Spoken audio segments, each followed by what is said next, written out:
This is China's tactic, Chinese strategy since the beginning. But always he felt that who was detained and tortured for making it still want their freedom, are still crying out for. It is the shame of the United Nations Human Rights Council. It is the shame as a human being. 19 countries raised 25 recommendations.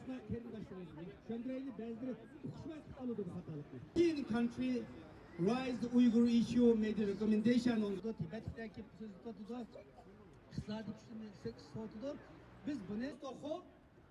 It is mean we have to fight again.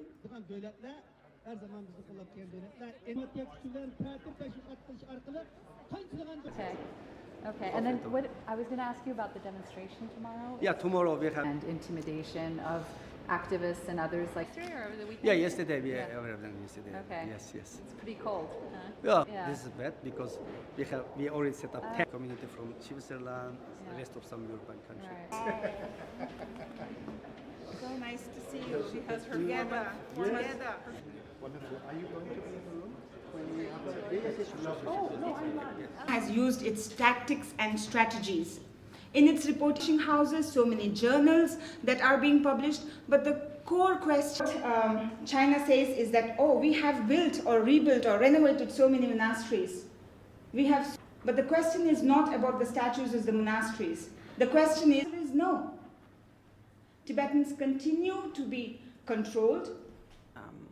You know, how much we focus on their narrative, the system, and what Yeah. we would say and what I think should Maybe it would be a little bit pessimistic on my part to say that I am, like many others, disappointed in the lack of concrete actions from the Human Rights Council. If you may remember, more than 50 UN independent experts have called time and again before, but this time very strongly for a special session on China and of course for a special coordinator on human rights in China. They appealed, which was unprecedented, but the Human Rights Council failed to respond. Of course, they had a very large delegation, which really proves that China wants to sort of show its might and power in Geneva.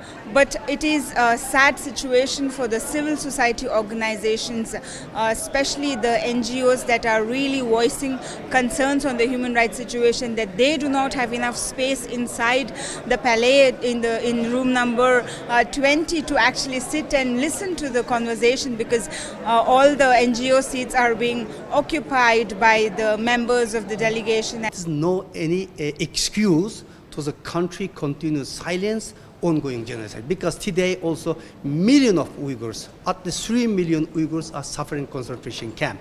1 million children separated from family. Uyghurs, detainers, and the subject of forced labor. So this is the important for us. Country should be strong recommendation to Chinese government. Not only Uyghur, today Hong Kong democracy disappeared as well. 2018, for example, delegation, civil society delegation from Hong Kong were able to attend UPR, but no, it is impossible. No representative from Hong Kong in your coming. It is mean, and Tibetan also same. So it is mean Chinese human rights and record getting back, not improve. Yeah. So, but China continually liar, disinformation campaign around the world.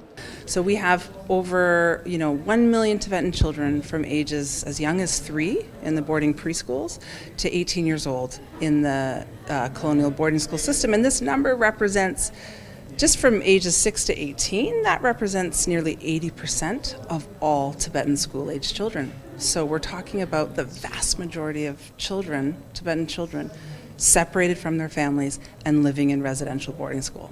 It's a case of cultural genocide, clear-cut case we're already seeing now as a result of these children, Tibetan children, being taken away to the schools. When they return home, they are not, especially the very young children, they're not able to speak Tibetan. They're speaking in Mandarin. It is certainly a process that is very easily manipulated by governments that don't want to have a serious review. That's very clear. I mean, there were a number of governments this morning, but I think we're clearly reading Chinese government talking points or are simply notorious human rights violators themselves.